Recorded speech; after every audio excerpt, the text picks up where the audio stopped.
What's going on, everybody? Just wrapping up the day here. Been a long one, back-to-back clients and that kind of thing. So, what I wanted to talk about today it was a busy weekend. Plenty ups and downs in the gym, out to the gym, this kind of thing here, right? So, today somebody asked me why I started the business, why I brought the gym to be, right? Why did I come up with Brainstorm Fitness? And a big part of that is because I felt like the fitness industry needed some accountability, right? So, with that being said, it's like right in here. With that being said, a lot of clients that I've been coming across lately that have been training with other people, they are like, well, my trainer had me do barbell squats today, or had me do deadlifts today, or whatever the case might be. So, of course, those are good exercises, right? But they've been deemed to be functional exercise, functional training.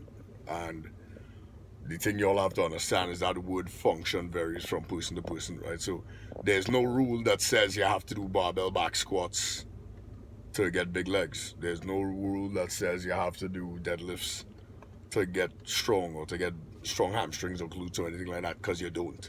You understand? So think about what your goals are. Think about what the most effective way to attain them is, what the safest way to attain those goals is. And you have to remember too that it shouldn't just be about your ego, right? People are like my client told me today, other trainer has some of her co-workers that are in their 60s, ladies in their 60s, doing barbell back squats and heavy deadlifts. Now, some people will tell you that age is not a limitation, right? And obviously it is not. I agree with that wholeheartedly. Age absolutely is not a limitation based on what your physical capacity should be, right? Now, obviously, there are things that come along, there are situations and conditions that come along with age that have to be taken into consideration. So, in my opinion, does it make the most sense to have somebody that's over the age of 60? Now, again, age is not necessarily a limiting factor, but there are characteristics that come along with age, especially for women, right? Postmenopausal women, for instance, that are going to affect their structure, right? So we're talking not just from a biomechanical standpoint, but a physiological standpoint as well, right? So we thinking osteopenia, we thinking changes in bone density and recovery time, and so on and so on and so forth, right? All the other physiological factors that come along with age, and not just women, in men as well, right? So it's not just a matter of saying, well, just because I'm this age doesn't mean I shouldn't do barbell back squats, for instance. But why do you need to? How does that translate into your daily life, right? Is doing barbell back squats going to prevent you from falling on the stairs and breaking a hip? Is doing barbell back squats going to help you play with your grandchildren? Probably not. You understand? So, if you have coaches and thing out there that you're working with, and you have a specific goal in mind, keep in mind that the old ways are not the only ways, right? I said this before. The old ways are not the only ways. There are plenty other ways to.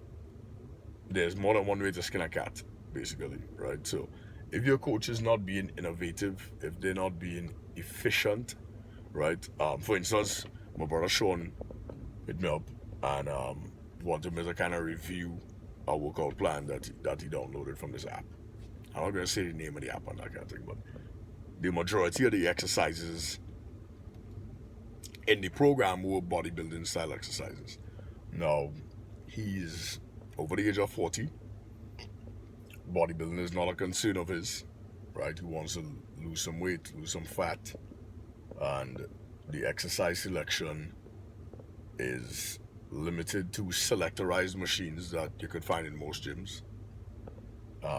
But they are all variations that would be more typical for a bodybuilder, right? So, static curl and a hamstring curl and a leg extension and that kind of thing, right? So, for somebody in his shoes, for instance, what do you think is more practical?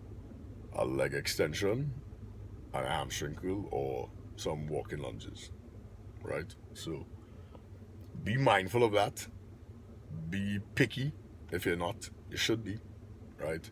All you probably hear me say this plenty. I can say this plenty, right? Because I still seeing day in, day out, I coming across people, clients that come in, new clients of mine or whatever the case might be, that come in and say, well, the last person I trained with had me do this, and this, right? So, and that was the whole point for me starting this business, for us to ask why, right? It's not to say that you're wrong, because obviously there are proven methods that are effective based on what different goals people have, but give me a reason, right? If you can't give me a reason, then I'm probably going to talk shit to you, right? Because at the end of the day, just doing things the old-fashioned way is not setting you apart from the pack.